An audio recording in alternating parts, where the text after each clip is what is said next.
اور اگر باہر صاف ہے اور اندر میل کچیل ہے تو باہو بولے کہ دل کالے نالوں منہ کالا چنگا، جے کو یہ رمز پچھانے ہو۔ اللہ کے محبوب علیہ السلام نے فرمایا اگر یہ صحیح ہو گیا تو پورا جسم صحیح ہو گیا۔ اور حضرت رومی نے جو اقبال کے مرشد تھے کہا کہ دل کو قابو میں کر لو، یہی حج اکبر ہے۔ حج اکبر کر لیا لیکن دل ہی ٹھیک نہ ہوا، کہتے ہیں کعبہ گیا گل نہیں مک دیجئے دلوں نہ مکائیے، تو کہا اس کی اصلاح کرو، یہ حج اکبر ہے۔ از ہزاراں کعبہ یک دل بہتر است، ہزار کعبے سے ایک دل بہتر ہے۔ وہ کیسے؟ اس لیے کہ کعبہ بنگاہ خلیل اطہر است، کعبہ حضرت ابراہیم خلیل کی بنیاد ہے اور دل رب جلیل کی گزرگاہ ہے۔ اس لیے اس کی پاکیزگی کا سامان کریں، اس کی طہارت کا سامان کریں۔ آپ کسی کو بلائیں اور میلی کچیلی جگہ ہو، جہاں گندگی پڑی ہو، غلاظت پڑی ہو، تو آپ کا کوئی عزیز مہمان آئے اس کو بلا کر کے لائیں تو وہاں بیٹھے گا؟ جس کمرے میں آپ اس کو بٹھانا چاہیں اس میں تعفن ہو، اس میں بدبو ہو، اس میں غلاظت کے جگہ جگہ ڈھیر پڑے ہوئے ہوں، تو آپ اپنے مہمان کی نفاست طبع کو اگر جانتے ہیں تو کبھی بلائیں گے نہیں جب تک اس کو پہلے صاف نہیں کر لیں گے۔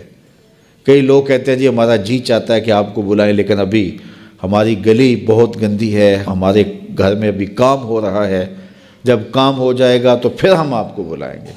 ہم شادی اس لیے لیٹ کر رہے ہیں کہ مہمانوں نے آنا ہے تو ابھی ہمارے مسئلے چل رہے ہیں۔ یہ کئی لوگ بائی پاس کی وجہ سے شادیاں روکے ہوئے تھے، وہ کہتے تھے وہ راستہ نہیں ہے۔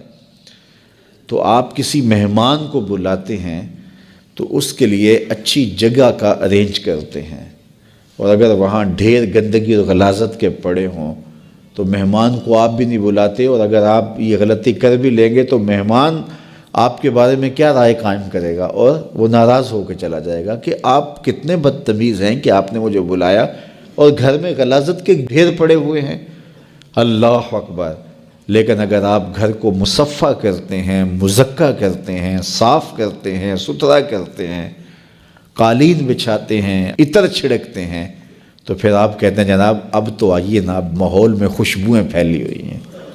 تو اگر دل میں حسد ہے، حقد ہے، بغض ہے، کینے ہیں، نفرتیں ہیں، یہ گندگی اور غلاظتوں کے ڈھیر لگے ہیں، اور پھر یہ چاہیں کہ مالک کے پھیرے دل میں ہوں تو کیسے ہوں گے؟ وہ تمہارے دل میں، میرے دل میں آئے گا جب دل میں اتنی غلاظتیں پڑی ہوں گی؟ نہیں، یہ سارے ڈھیر اٹھائیں، دل کو مزکہ کریں، مصفح کریں، پھر اشکوں کا چھڑکاؤ کریں۔ اللہ اکبر! پھر پیار کے مخملی قالین ڈالیں۔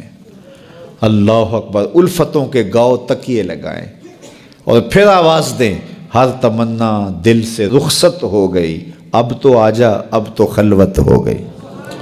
پھر محبوب کو بلائیے تو پھر دیکھیے کہ محبوب جلوہ فراز ہوتا ہے کہ نہیں ہوتا ہے۔ ہماری تو توجہ یہ ہے کہ یہ چہرے کے میل کچیل نکلیں، بدن کی میل کچیل دور ہو، ہمارے کپڑے بڑے ستھرے ہونے چاہیے۔ ہمارا تو دھیان اپنے ظاہر پہ نا، لیکن اہل اللہ کا دھیان باطن پہ ہوتا ہے۔ صوفیہ فرماتے ہیں کہ اندر صاف کرو۔ حضرت سلطان باہو بولے دل کالے نالوں منہ کالا چنگا، جے کو یہ رمز پچھانے ہو۔ اگر یہ رمز سمجھ میں آ گئی کہ منہ کالا ہو تو کوئی نہیں، دل کالا نہیں ہونا چاہیے۔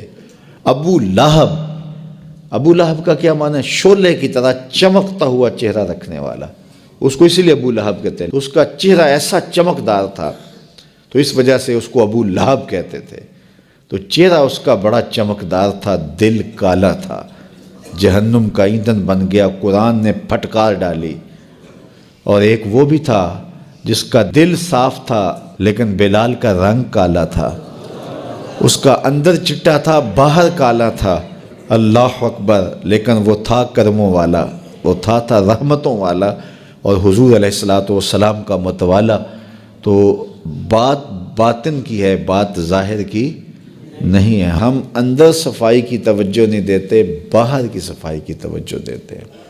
پہلے اندر صاف کر لیں، اندر صاف ہو گیا تو پھر باہر بھی صاف کر لیں۔